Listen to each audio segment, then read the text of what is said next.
Today I have the fortune of having the ADHD whisperer, Ms. Selina Lee, and we're going to be talking about the 25 ADHD myths that she created in an infographic, and we're going to debunk these myths because one of the things that we try and do during October is bring awareness to ADHD, and there are a lot of common misconceptions out there for individuals with ADHD, and it gives a bias to how people see you if they find out that you have ADHD. So, hello, Selina, thank you for joining us. Thank you for inviting me. So do you want to just give us a little bit about who you are and how the ADHD Whisperer group started?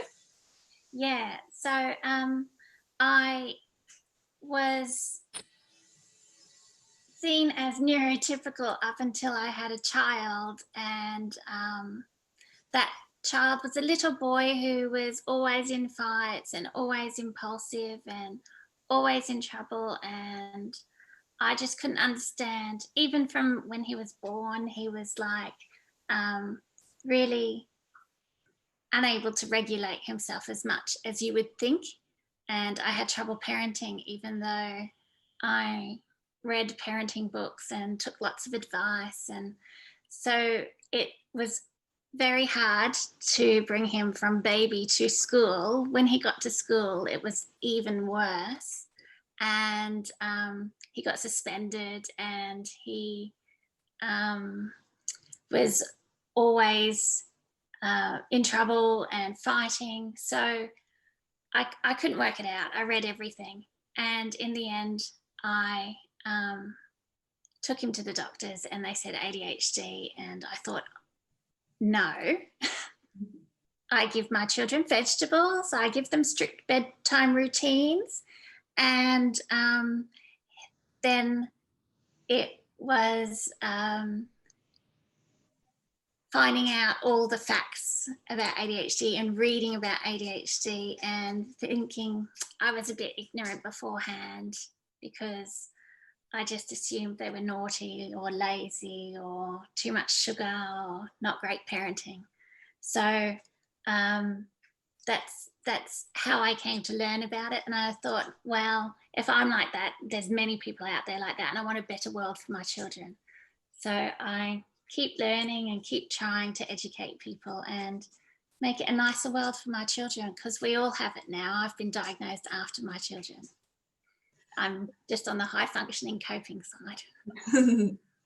Thank you so much for doing it. You have a lot of great resources. Again, that is the ADHD Whisperer group on Facebook.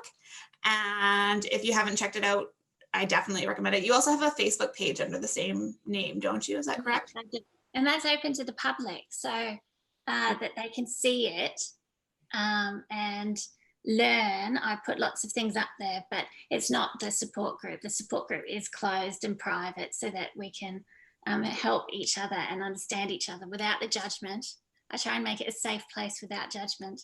But I also, at the same time, try and post some things up, some articles up for the public.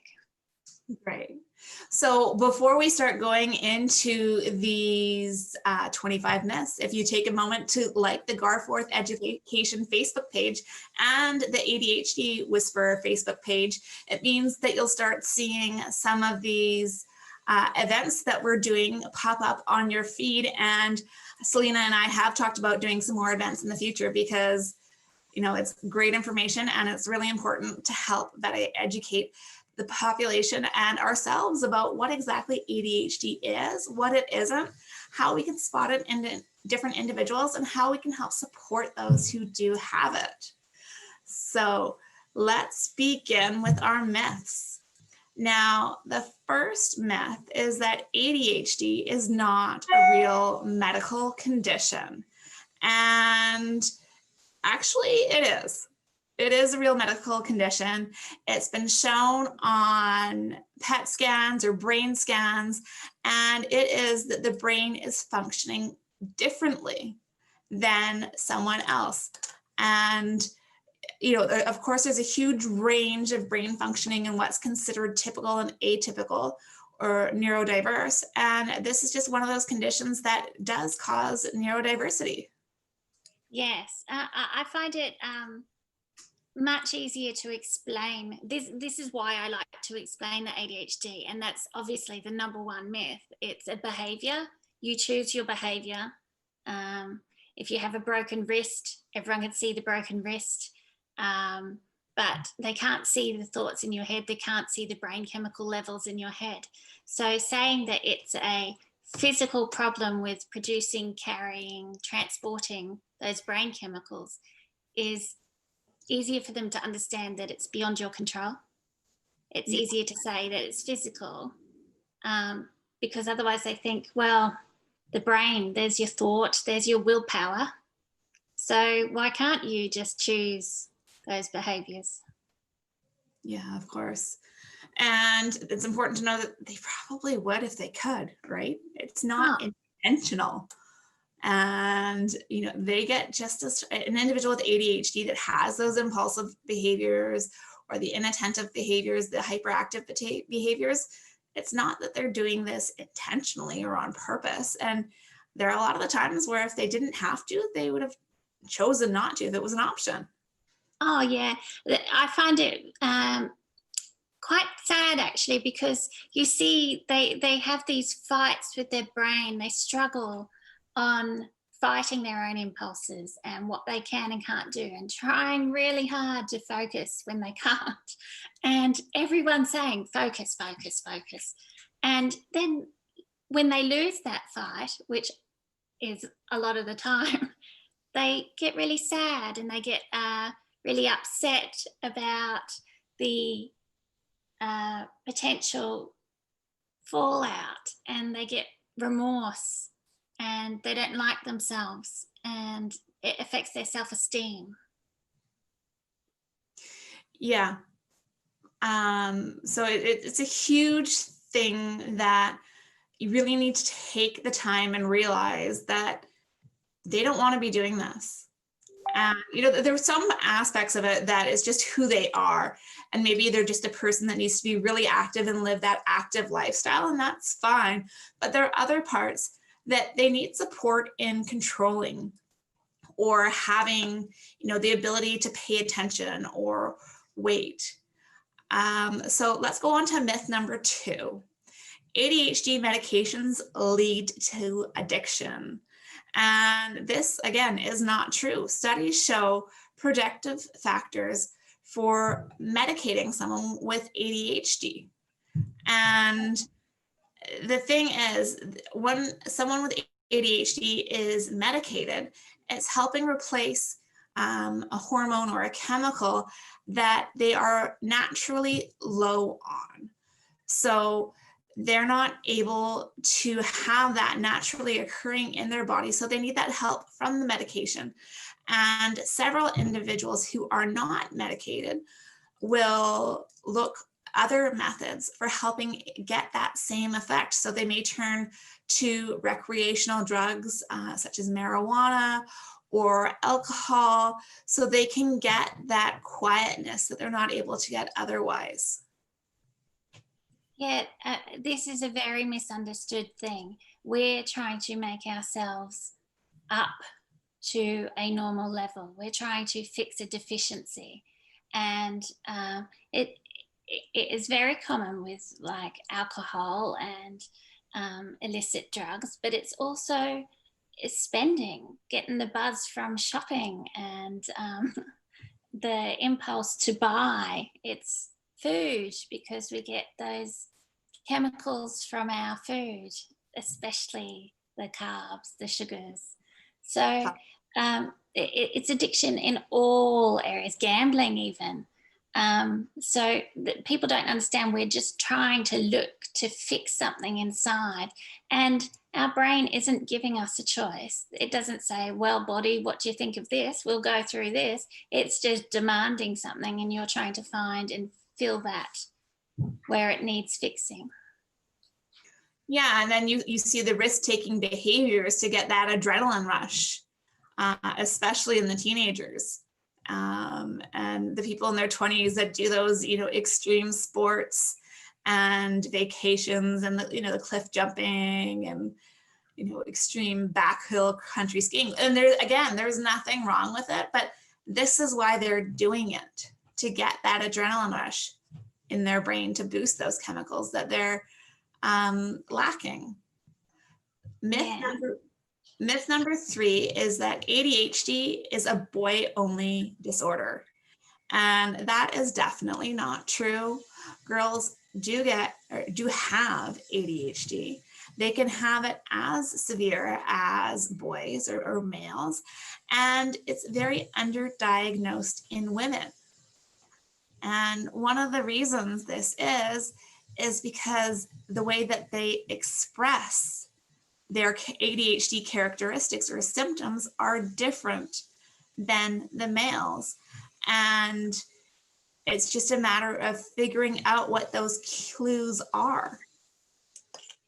Yeah, so I think it stems also from, they used to think it was just a boy disorder, didn't they? And so all of the assessment was done based on little boys, and then all of the diagnostic tools that they created later were based on little boys, and then how to medicate or treat was based on little boys. And little boys and little girls are very different.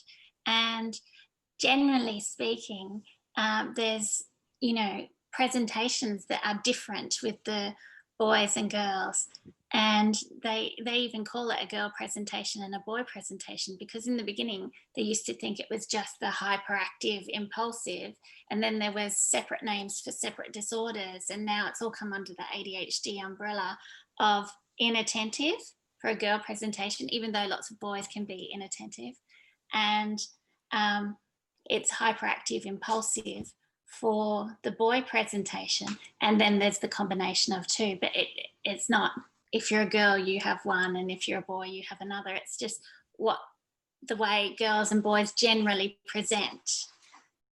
Yeah, and also there's the added fact that females are often more socially conscious and trying to fit in and able to mask or hide these behaviors and try and make them not as noticeable. But there definitely are, the little children that are running around, bouncing off the walls, needing that physical input, regardless of whether they're female or male. Yes. It's just learning what to spot and how to catch those children that aren't showing that hyperactive impulsive presentation. Those inattentive children are not the squeaky wheels that you're seeing.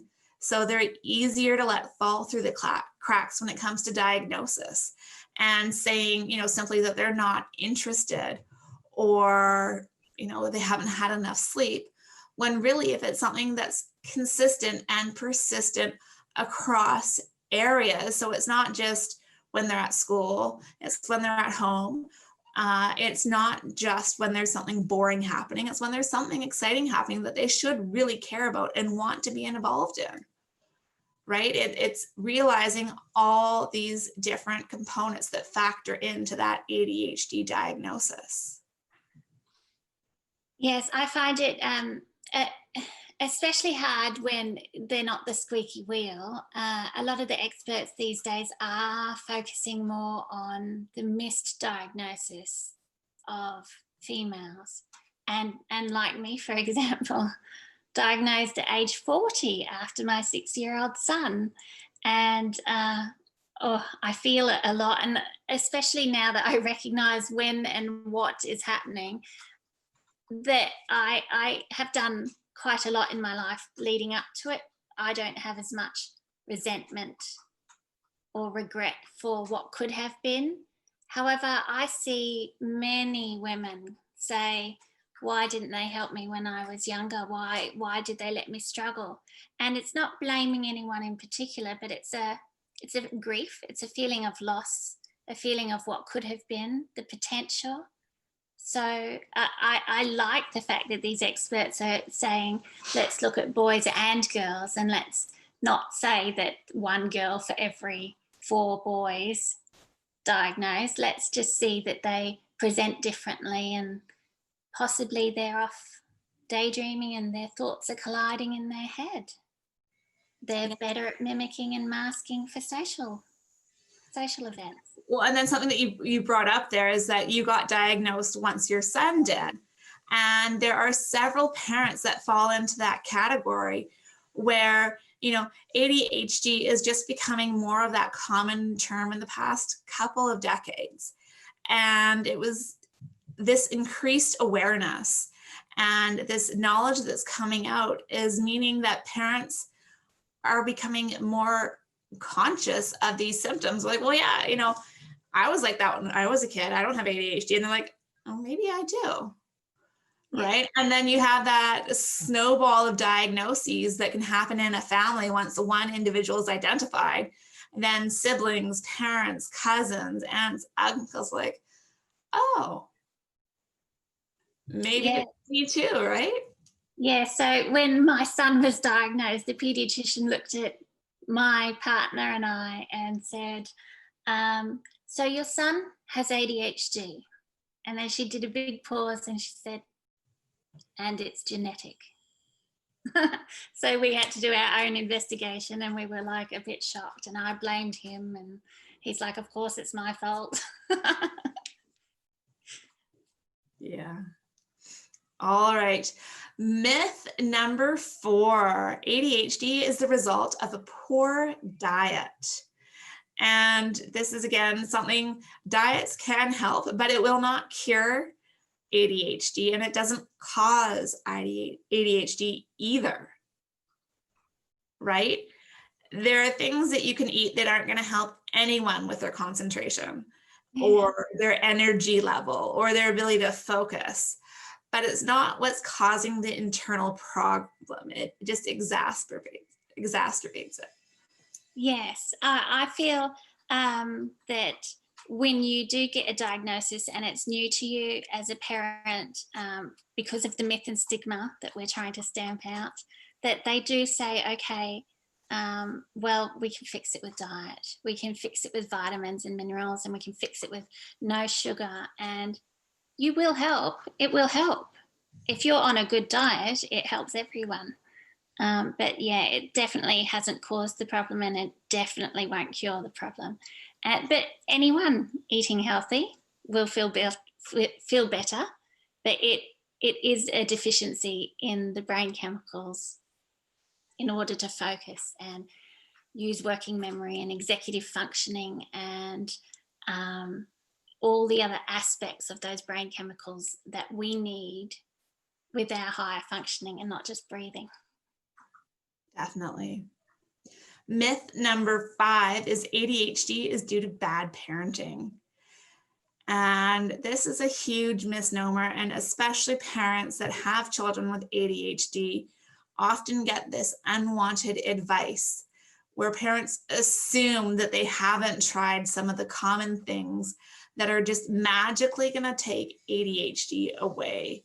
So, you know, traditional forms of discipline like timeouts are not going to cure ADHD, and having them is not going to create the ADHD. The ADHD is intrinsic to the person. It's neurobiological in nature, so it's brain-based. And while there are things that you can do as a parent to make it better, there are things that you can do to make it worse, but it's not going to cause it.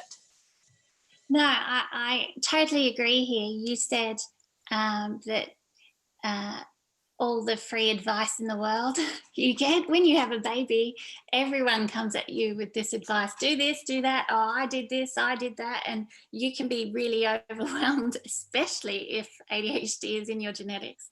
And I in one way was very unfortunate that I got the child that was so disruptive first, because my younger one has ADHD and autism and anxiety as well, but they're like chalk and cheese sometimes. So I could put him to sleep and he would just go to sleep.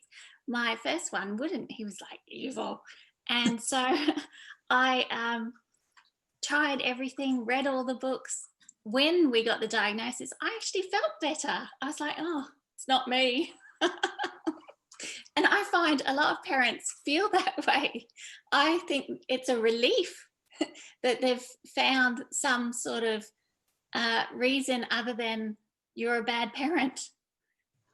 Well, and that's the thing, like it's a diagnosis, and it gives you that ability to identify the behavior to the ADHD.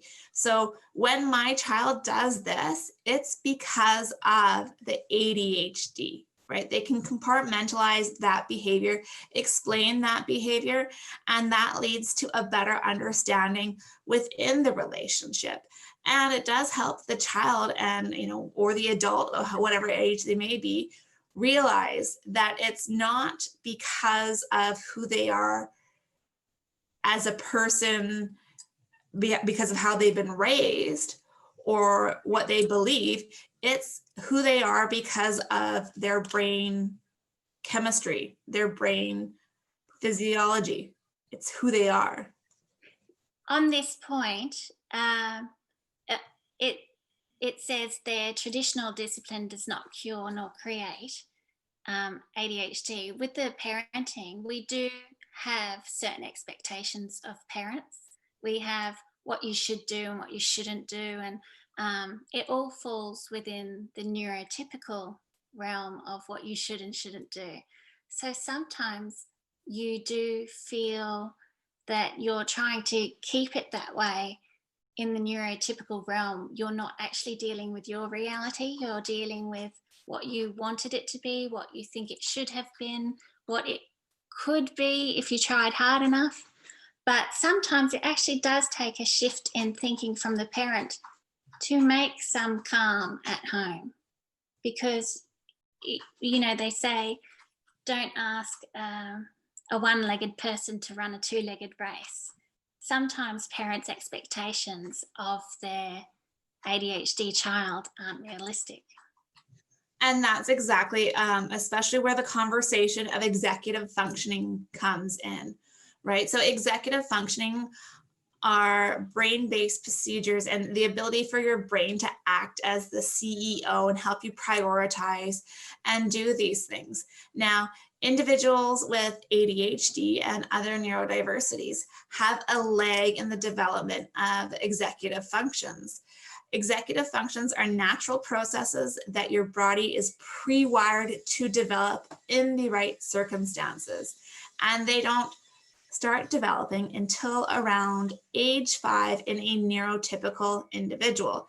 Now, someone who is neurodiverse, there is a delay in this development between 3 and 5 years, sometimes longer.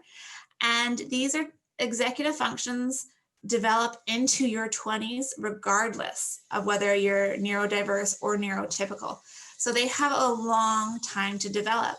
And I think it can be really difficult for a parent that has has a child with a neurodiversity, because your child's this old, they should be able to do this by now.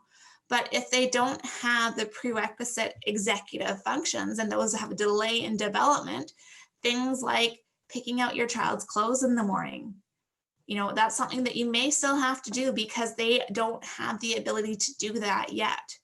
And you're not able to relinquish control on that. Same comes with, the personal care responsibilities and chores.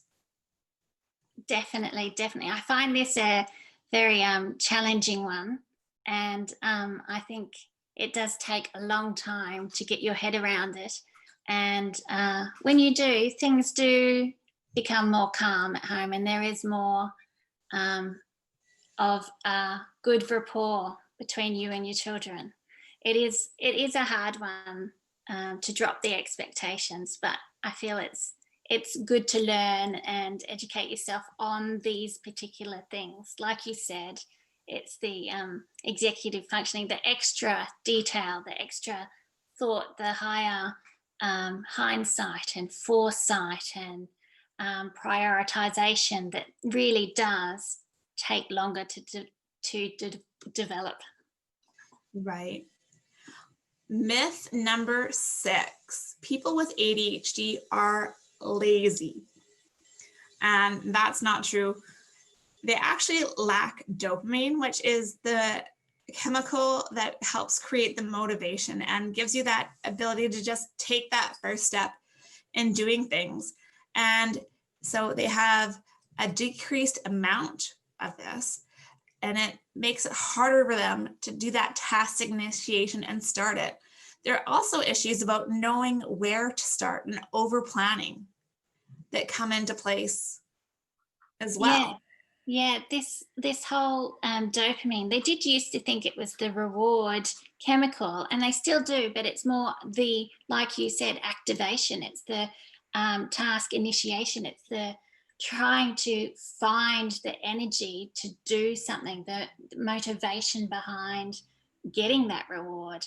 So lazy might be paralysis and overwhelm. It might not be, I mean, I don't like the term and we've got to stop using it, but it's, are they overwhelmed with the whole task? Have they taken in the whole picture, and are they not able to break it down into little tasks in order to get started?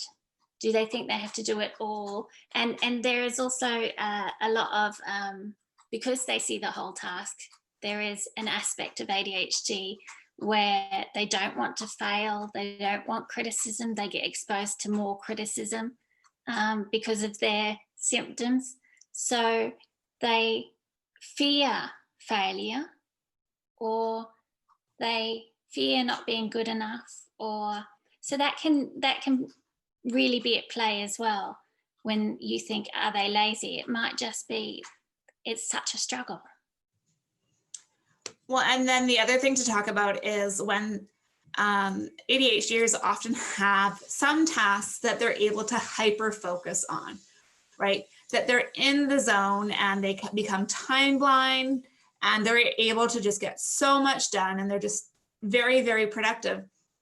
And then an outsider will say, oh, well, if this were insert zone topic here, right, that area that they can hyper focus, you'd have no problem doing it.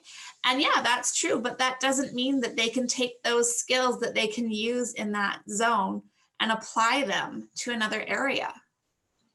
Yeah, exactly. That hyper focus is a real benefit sometimes, but it can also be a deficit. You know, you forget to eat, you forget to listen to your body, so you run off because you're busting for the toilet. You are just hyper focused on that one thing. My children, when they're hyper focused, you can be yelling all you like. You have to actually touch them to make sure that they are in the same room with you, listening to you. So yeah, it really does have a part to play. And again, it's the understanding, isn't it? Because saying, well, they won't do this, but they'll do that. That's so they must be lazy is really not a good thing. And it's the understanding of how the brain works. Very interest-based is ADHD. Well, and one thing to bring up is even something so much as cleaning up a room can be so overwhelming, because depending on the ADHD area, there may be absolutely everything everywhere, because that organizational system is difficult for them to develop sometimes. And even knowing what the first thing to pick up is overwhelming. Definitely, definitely. I totally agree. I find that some expectations on women about tidy house, tidy mind, our housework, and there are a lot of expectations on, we must be good at our jobs, we must be good at the home, we must be good with the kids, we must do a lot, and it can be overwhelming. And just doing the tasks, the little tasks, we don't see them as little. We can be paralyzed with what we need to do. Definitely. People with ADHD are stupid. And this is definitely something that needs to be debunked, because intelligence does not correlate with ADHD. That means that individuals that have ADHD can have an extremely high IQ, and they can also have a very low IQ. So it's something that we see in comorbid or co-occurring with other conditions that affect intelligence, whether it's giftedness or someone with a cognitive impairment. Yeah, so this they say a standardized test, like a WISC or a Wechsler, an IQ test, or their cognitive abilities, a standardized test for non-standardized brains doesn't work quite well. And so what you have is much peaks and troughs. They might be brilliant at one thing. An example I can give is my older child is great with grammar, spelling, punctuation, and then it looks like dysgraphia. We haven't got a diagnosis yet, but the dive on the writing, even though the spelling and punctuation and grammar and understanding is there, because it's the multiple tasks at once. It's doing multiple things at once. So you can look like you're not able to do certain things, but then you can look like you're a master at other things. And so I would really love that one debunked forever, and know that it's, again, understanding that we are different in the way we learn, the way we think, the way we react to things. Definitely no correlation with intelligence. And it's important for educators and employers to realize this, because you need to figure out the best way for the individual to do the task at hand. And that's especially true when it comes to, you know, their formal schooling. So the activity or the assignment that you're trying to get them to do may actually test their ADHD so much that it means that they can't actually show you their knowledge. So that's where the accommodations and the adaptations come in, so that they're able to show the knowledge that they have and not be trying to present it to them or to you in a way that's going to tax their ADHD. Yeah, see, that thing with writing, we know a really good teacher, and she was able to identify that speaking to my child, he could give the information, but writing it down was not possible. So she scribed for him. And that's the first time I thought, oh, wow, somebody's actually going to effort and scribing to help him. It's not like she was giving him the answers. She was taking what he said and writing it down. That was so helpful, so good. And there's so many things you can do. And in this, there's also the audio processing versus visual processing. Some people learn by listening, and others by doing, and others by seeing and watching. So it can be very hard. I feel for the educators. I do think it is a hard, tough job, and they all deserve pay rises, but it's something where they have to go across many different ways of learning. Yes, definitely. All right, the next one, ADHD is not that serious. And this is another one that we need to debunk, because people with ADHD take risks, and this can cause them to be at heightened risk due to their impulsive or their risky behavior. Yeah, so I do have people in my group that have lost family members due to risky behavior, and it's tragic, and I have all the empathy in the world for them. It makes me quite emotional. And this is another reason I fight so hard, because we shouldn't have to lose these people. We shouldn't have to have them have all of the, it could be accidents like on the road, scootering and bicycling. And then it's also later on, like you say, the teenage risky behavior, the drinking, the possibly taking drugs without any knowledge of what they're taking. But it's also driving. They say many car accidents, and so being medicated helps that, or being treated and understanding when you're better in the morning or in the afternoon, when you're more alert, when you can cope better. So again, education. But there are so many that have been lost to risky behavior, impulsiveness, and not thinking things through, and trying to get that chemical level. Right, exactly. So ADHD is something that we need to take seriously, and we need to find ways that we can help support the individual so they can succeed as much as possible on their own. And, it is a public health issue that we need to make a more serious focus of our attention. ADHD only impacts you at school. And this is a huge myth that we need to get rid of, because ADHD doesn't go from 9 until 3. It goes 24/7, and you don't get a break. It's something that's always with you your entire life. Yes, there are strategies that you can have to support it and make it so some of the ADHD characteristics or symptoms aren't as severe as they may be in other conditions, but it doesn't go away. So, things like even trying to fall asleep can be a huge problem for individuals with ADHD, because they're not able to turn their brain off and just get into that relaxed state in order to fall asleep. Yes, with this, you mentioned sleep. ADHD is, many have big issues with sleep. And again, understanding the brain chemicals that we're trying to achieve. The serotonin, for example, that helps to produce your melatonin, which is the sleep hormone that gets you ready for sleep. So if you don't have enough serotonin, you're not going to have enough melatonin. It's just the way it goes. So there are some experts out there that actually want to classify ADHD under sleep disorder, like narcolepsy. Narcolepsy use the same medication as ADHD. They use stimulants to try and stay awake and not fall asleep while they're driving.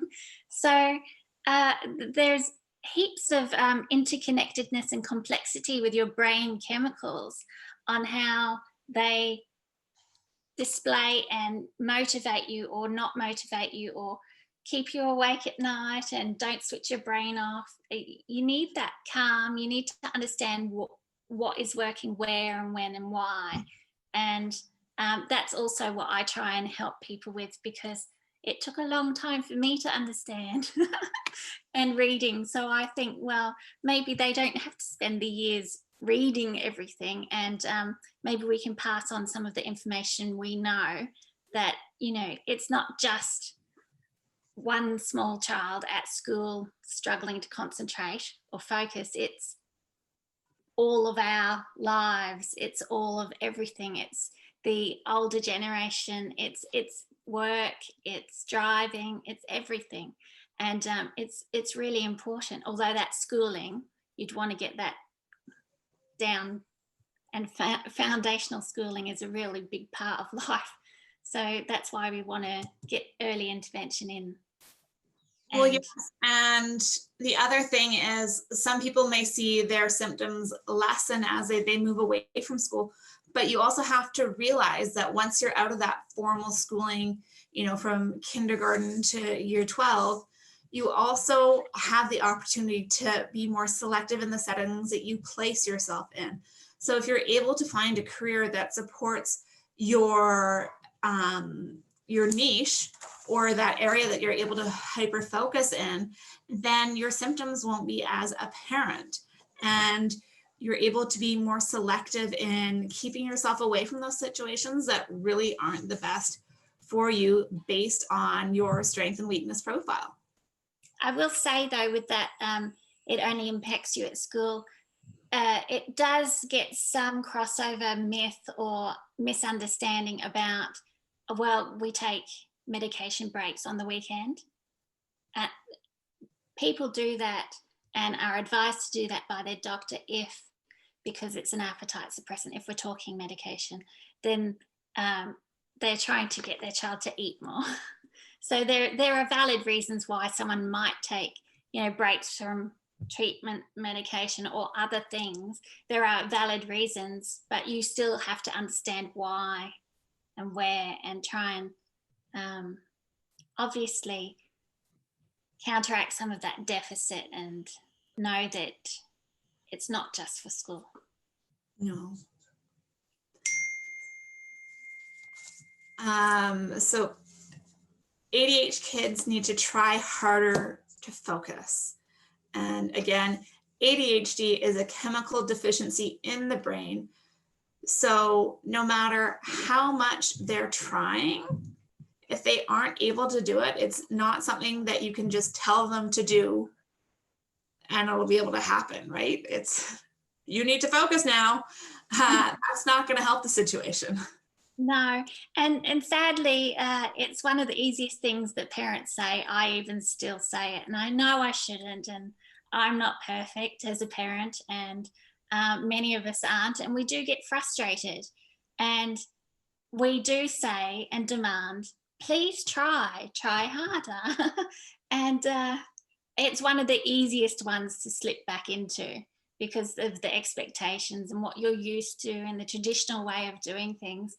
So I do understand where that one comes from and why, and I have empathy and understanding, but learning about it more and just saying, try harder, focus harder, concentrate isn't going to make it happen. Well, and even if you think about it for yourself, you know, if you're having that time where you're struggling with focusing, you can tell yourself time and time again, okay, now it's time to focus. But if you're not in that mindset, it's not going to happen. And hearing about it's only going to make it that much harder. It is. And you know, sometimes we can't pick what we're going to focus on either. That's a problem, because sometimes I like to focus on, you know, history of how things are made on the internet, and we go down rabbit holes. And when I really should be doing that report for work. Yeah, so sometimes it's really hard to redirect. That's a part of it, isn't it? It's redirecting focus. That's also a thing that we can't do. In the same voice, myth, the next myth is ADHD kids cannot ever focus. And they can focus if they're interested, but have no choice in it. So that means that there are things that they can definitely hyper focus on, whether they want to or not. And it may be a situation that they're trying not to, but they can't not do it. Yes, and especially kids. I mean, kids love their downtime, their leisure time, their playtime. So they're more interested in that Minecraft game rather than learning algebra. Who isn't? So yeah, it is the interest-based, what we can and can't focus on. And I think that ties in with your emotions as well. ADHD, I describe as a self-regulation issue. You cannot self-regulate. All the filters in there, you've got more intense emotions, you've got an inability to redirect your focus. So if you're loving a particular game that you're passionate about, or a particular interest that you're focused on, then you are not going to be able to tear yourself away to do the boring stuff. And when it's boring, it's really boring for ADHDers. Yeah. And it's figuring out that, you know, that sweet spot, right? Yes. All kids with ADHD are hyperactive, and some kids are ADD without the H for hyper. And this has to do with the change in terminology. We get our diagnostic criteria from the DSM, which is the Diagnostic and Statistical Manual. It's currently in its 5th edition. And each edition creates changes to definitions and terms based on what the research is telling us. And so it's trying to make it so that things are as consistent as possible and can be used globally. And so there used to be attention deficit disorder and attention deficit hyperactive disorder. they have combined those into one term now, and there are 3 presentations. There is a hyperactive impulsive presentation, the inattentive presentation, and the combined presentation. So depending on the presentation will depend on whether that hyperactivity is a component of the diagnosis. So a child or an individual that has ADHD inattentive or primarily inattentive presentation means that they don't have that hyperactivity as part of their condition. So it is just that they're having that struggle to maintain the focus, and they don't have that same need for that movement. Yes, and it's also how that presents, because you can actually be hyperactive with your thoughts internally and not show it externally. Or you've managed to, young children, everything's external, and then they slowly bring it in internally with their development stages. All their thoughts are straight out their mouth when they're young, and then they realize that not all the thoughts that they think has to be coming out of their mouth. So I find sometimes I can be, my mind is just all over the place with my thoughts, and it's actually hyperactive thoughts. It's distractions and thoughts coming through all the time, knocking each other out. And I could just sit there and not look hyperactive and not display it externally, but still feel it internally. And I think the coping mechanisms for many people do that as they get older. So they can change from what would appear hyperactive and be diagnosed the hyperactive. And then later, because of coping mechanisms and not wanting to appear out of the norm, they have internalized a lot, and they're still hyperactive, but you can't see it because of their coping mechanisms. Right. The next one is all kids, oh no, sorry, we just did that one. ADHD girls never experience hyperactivity, and that's wrong. Girls can, and they do. They just may show those hyperactive characteristics differently. Yeah. So again, it's the internal, external, how you display things, how it's read. I think there's a lot of expectation on the females to comply more. So the squeaky wheel might be the boy jumping around, but the girl is as hyperactive, but she might just be showing it in different ways. Or you can get that one that's jumping all over the place. Yeah, just because it's a girl presentation and a boy presentation doesn't mean it can't vice versa change around. Definitely. Kids grow out of ADHD and adults can't have it. And again, this is wrong. More than 60% of adults keep their ADHD symptoms into adulthood. And it's, again, the matter of seeing the change of situation and the change of dynamics. So maybe the adult has chosen a career path or a life choice that fits their needs and their strengths better. So they're not focusing on the areas that they're weak in. They're not having that same forced sit down situation where they're learning a variety of different topics that don't necessarily fit their interests. And they have more ability to control how things are done and schedule life so it works better for their needs.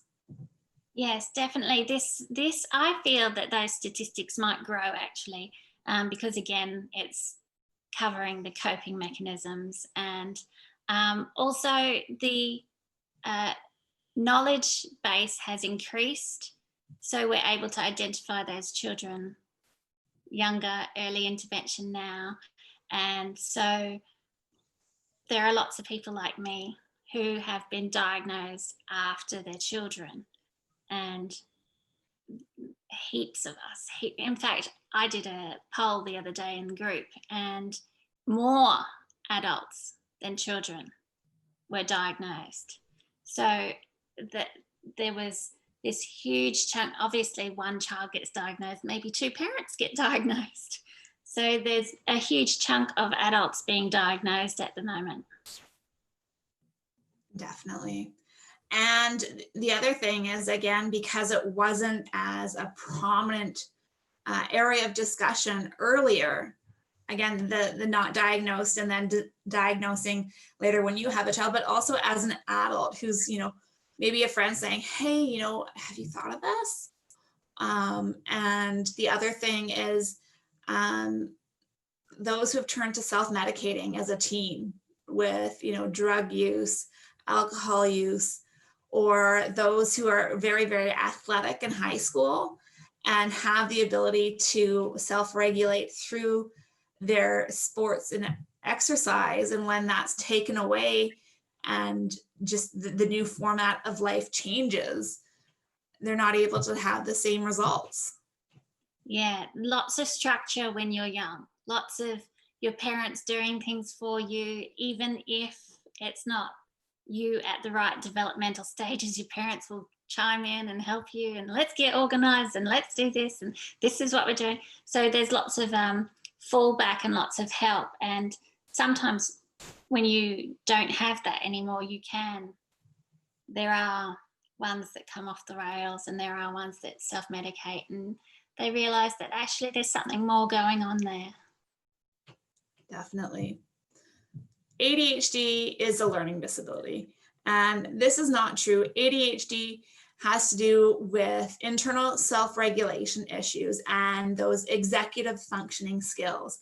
ADHD can co-occur and often does co-occur with a learning disability, but the ADHD characteristics and components do not cause the learning disability. Yes.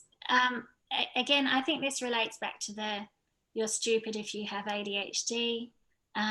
They don't understand it is a self-regulation issue. It's the chemicals not allowing you to refocus or to pay attention or to initiate a task or finish a task. We're good sometimes at initiating lots of tasks and not good at finishing any of them. So we have many ideas, lovely, great, passionate ideas and fun, but yeah, actually finishing them, not always great. So I feel that sometimes that does lend to the negative side of lazy and stupid and you can't learn.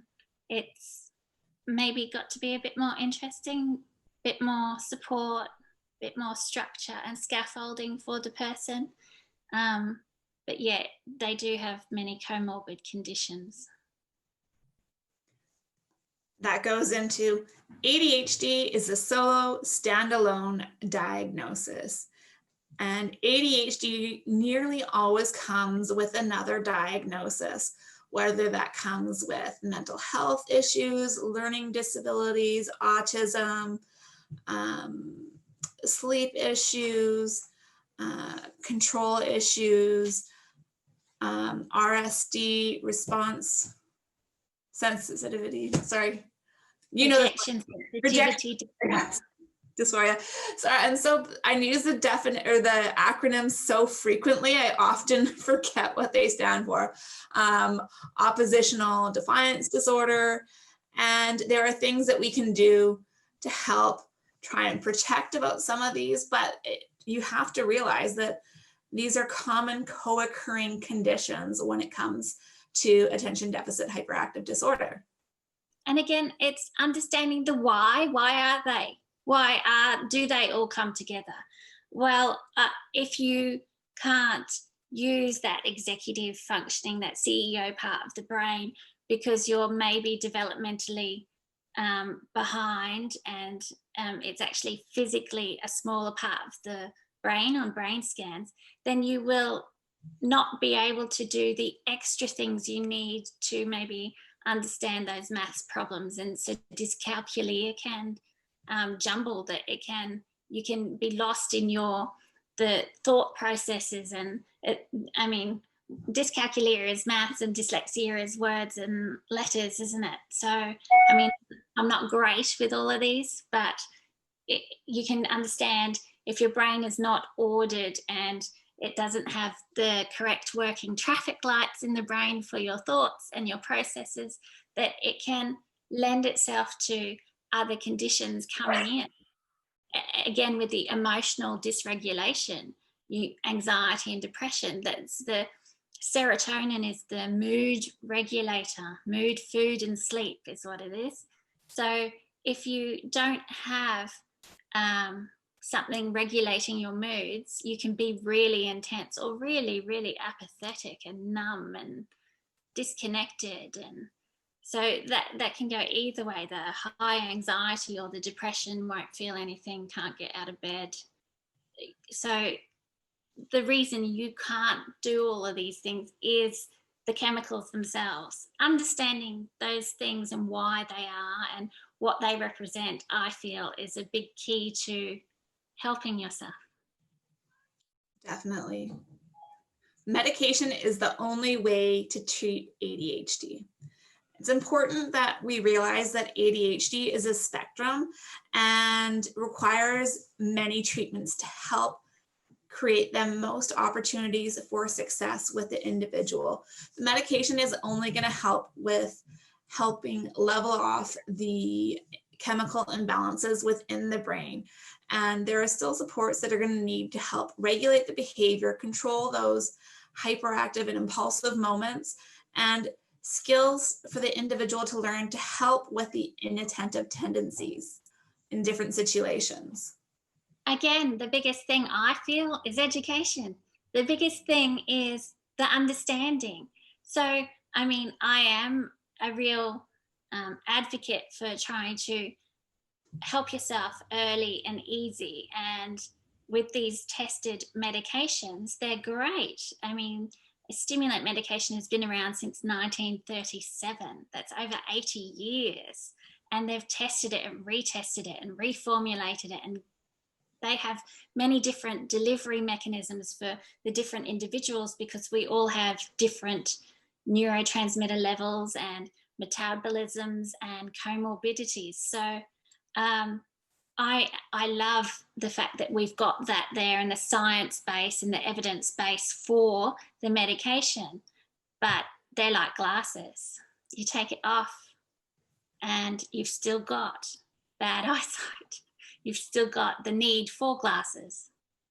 One, the other thing with the medication is just because you find one, or you try one, doesn't mean that's going to be the right fit. So you have to be willing, when you decide to go that medication route, to do a little bit of trial and error to find the right combination of medications and external supports to help you succeed. And the first one that you try may not be right. But once you find the right medication, it'll be that you notice when you don't take it, and it really affects you. Like, you know what, I'm so much better when I take it. I really want to do that. Yes, and like you said, the trial and error, there are so many indicators there as well that you can educate yourself on. In the 1980s, they used to have this, going to change their personality, make them a zombie. I don't want my child losing their spark or being a zombie. So that sometimes is like a higher dose than they should have. So it really dulls them down, their personality. So there's lots of education that you need to do. And as soon as that medication is gone, or even when it's in your system, it's not going to make you do everything perfectly like you're a robot going around and fixing everything. It's just going to help bring your levels up to normal in the brain, up to where a neurotypical person would be. And so you have a better chance at doing those things. It's not going to automatically clean your house. You need understanding about the condition. You need understanding about your strengths and your weaknesses, and how to use your strengths to overcome your weaknesses and proceed for you in a way that's going to help you get what you want out of life. And whether that's to be calmer and happier, that's great. And whether it's to be productive and do more because you feel like you're not achieving anything, that can also be done. But it's the education, and with that is the therapy, the taking your children to a psychologist that understands ADHD so that they can give you a mental toolbox of what might help when, especially when they're younger and they've got those intense emotions. You could have the counting and breathing exercises and all of those extra things that you can implement if you've practiced them a lot, if you've done understanding of the regulations of your emotions and what to do. I think therapy really does help, and they do say that medication and therapy are a combination thing. It's not one or the other. Exactly. Medication is a quick and lazy way to treat it. And this is not true. It takes a while to find the right medication combination for the individual. It's not like a fix-all for everyone. They do need support. It is, however, a recommended treatment. So it is an avenue that you should explore if you're comfortable with it, to help support the individual regulate and live a productive life with their ADHD. Well, this is a thing in group at the moment. The doctor prescribes a stimulant medication. It takes lots of guts for a parent to give that to their child. They're risking everything to give it, and then it doesn't work how they expect it, and it's not the fix-all perfect. When you're dealing with ADHD, you're also dealing with other issues. You're dealing with not just the focus, you're dealing with the emotion and dysregulation of everything, really. So if you've got comorbid conditions, that's when they show up, when you quieten down that ADHD. And you need to understand that if you have a few conditions, one thing might not treat those few conditions. You keep saying medication combination, and they keep recommending that. All the experts, it's a combination of things. It's not just one thing. You need to really have understanding where you're coming from and how to get where you want to be with the education about how you are, your metabolism, your comorbid conditions, and a combination of treatment across the board. Right. ADHD special accommodations are an unfair advantage. And this is as big of a rumor for ADHD as it is with other exceptionalities such as learning disabilities, autism, any disability really. It's not an unfair way. It levels the playing field for individuals that have ADHD so that they have a better opportunity at succeeding with the same activity as their peers. It means that you're not testing the ADHD in them on top of what you're asking them to do. It would be like saying to an individual who wears glasses, you can't wear your glasses because it's unfair to everybody in the classroom. And the only way that you can wear your glasses is everybody else in the classroom wears the same pair of glasses with you. And very quickly would be like, hey, that's not fair. I need a different prescription. Or no, it's going to make me see it blurry. So it's not an unfair advantage. It's trying to make it so that you're not testing the individual's weaknesses. Yeah, this one especially needs more attention because some people do actually benefit from certain accommodations over other accommodations. So you also, like you said, the glasses, some would benefit from the glasses and some would benefit for more time because they have more processing issues. So yes, it levels the playing field, but you need to really understand the individual and find the right accommodations for them. I think there is so much out there you can do and help, and it doesn't, some of it is just so fine and little and you're still helping so much. And the thing, you don't want to just check off all the accommodation boxes. You want to make sure that the accommodation is appropriate for the individual, because there are accommodations that work for some individuals with ADHD, which will make it harder for a different person with ADHD to complete the same task. Yes, yes, we found this out. My child was given extra time to do something, and that was extra time to count the ceiling tiles in the room that he was put in. Exactly. Focusing for hours on one thing means that you don't have ADHD. And this is not true, because ADHD is an interest-based disorder, and it means that individuals are able to hyper-focus on a topic that is of particular interest to them. And it's not always something that they can choose either, but it doesn't mean that they can translate that ability to focus to another thing at their leisure or at their choice. No, so keep it interesting. Yeah, I feel that you can tell the good educators, they know they have to keep their stuff interesting, otherwise they lose all the kids, even the neurotypical kids. People do, it's just nature. It's the only difference in the neurotypical to the ADHD is they can tell themselves that even though it's boring, you need to refocus here, and they will. They can put some of those brain chemicals into that refocusing. They don't find it as challenging, whereas we're trying to find a way out. Exactly. ADHD is overdiagnosed, and this is not the case. It's actually underdiagnosed, especially in females.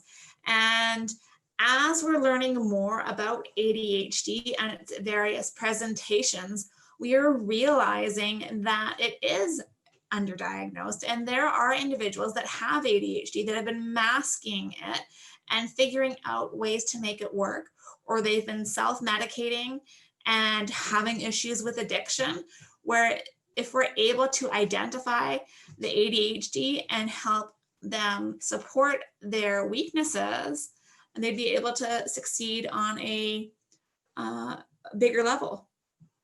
I feel this is a very crucial thing, because it's becoming more awareness out there and more education out there about ADHD. Sometimes when you mention ADHD, there's a roll of eyes. Yes, everyone has ADHD. And even the GPs, even the doctors, they're like, oh, it's all overdiagnosed. But if they understand that if they got them early, if they diagnosed them early, they wouldn't be self-medicating. They wouldn't be, there's, 5% of the population is a very conservative estimate for ADHD. And yet 25% of the prison population is ADHD. And that's around a lot of the countries. I've gone and looked for the statistics, and generally 25% of the prison population around the world has ADHD. It's not a very good statistic.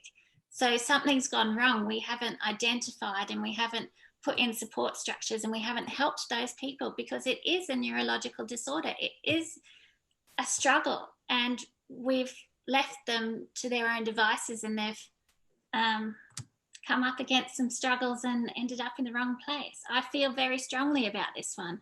I feel especially the females, again, not displaying the squeaky wheel, hyperactive, impulsive, possibly being more inattentive or compliant, or masking their struggles.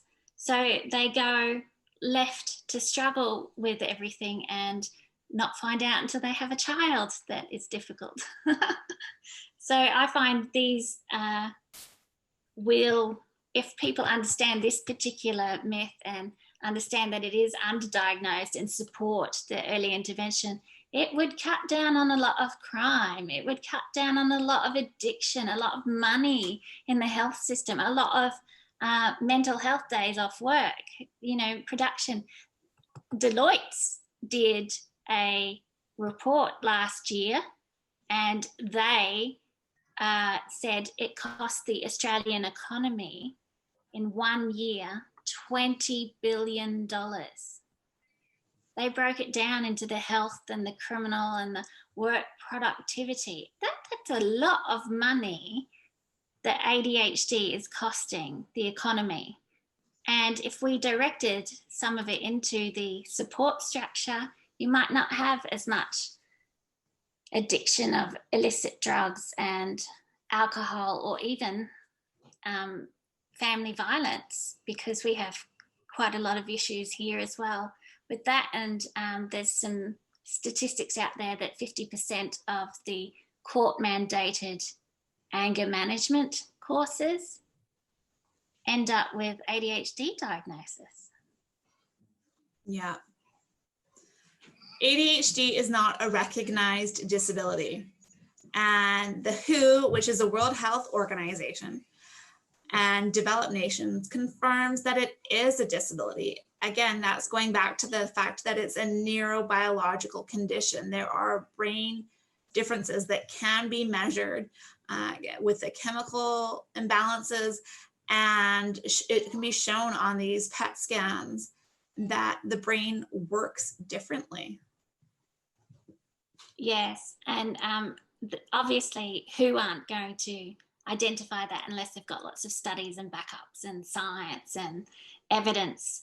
So I feel that's who everyone does turn to say whether it is or isn't. So if we're not treating it as a recognised disability and trying to help and put in structures and supports and early intervention and just easier ways of dealing with this condition, then we're going to cause some problems in our societies. Yeah. Okay, next one. ADHD can be treated with herbs and vitamins. No, ADHD needs therapy at the least. So there are medications you can take. You're going to need some behavior interventions, some executive functioning skills, an exercise routine for the ones that have the hyperactivity, to make sure that they're able to get what their body needs to succeed. And you're not going to be able to find a complete treatment by simply taking herbs and vitamins. No, but the herbs and vitamins help everyone, don't they? I mean, if you're deficient in a vitamin, you're going to need to help yourself with that vitamin. However, that's relating it back to diet. If you have a good diet and you're getting the right vitamins and minerals, it's still not going to cure it. It's not going to make it worse. But you need to understand that it is neurological. It is a physical brain difference. Final myth: everyone has a little bit of ADHD. And no, they do not. They have the symptoms or the characteristics at times, but it's not the same thing. ADHD is with an individual 24/7. There are a list of diagnostic criteria, and to get a diagnosis of ADHD, you can't just have one or two on the list. Depending on your age, you need between 5 and 7 of these characteristics to meet the diagnostic criteria for ADHD. And when you talk about, oh yeah, that's just my ADHD or something, and you don't have ADHD, it cheapens the diagnosis and it frustrates individuals who do legitimately have ADHD and experience it day in, day out, not having it able to turn off in their life. It's a very frustrating thing to say. And also for the parents, oh yeah, my child's ADD for this or whatever. And it just, I know that some people say it trying to make it so, oh yeah, they can relate to the situation.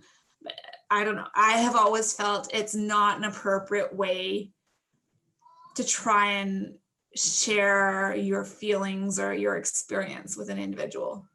Yeah, I can understand why they say it, but I agree with you in that they're not understanding the struggle, the effort, the negativity that comes with it. They're dismissing that in that person.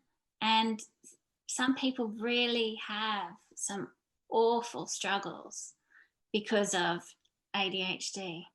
And the symptoms are experienced by a lot of people over their lifetime, but it's when it's fully impacting the person. And like you said, it's a diagnostic criteria.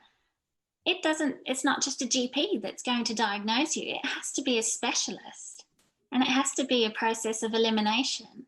It's not an easy diagnosis to get. And so they need to understand it is serious. It is impacting people greatly. And it would be nicer if people would understand that more, that it can be such a struggle and so negative at times. Thank you. Thank you so much, Selina. This is an amazing list of myths, and I think everyone is going to benefit from hearing these. I really appreciate you coming on with me today. Thank you. I appreciate you inviting me. Thank you very much.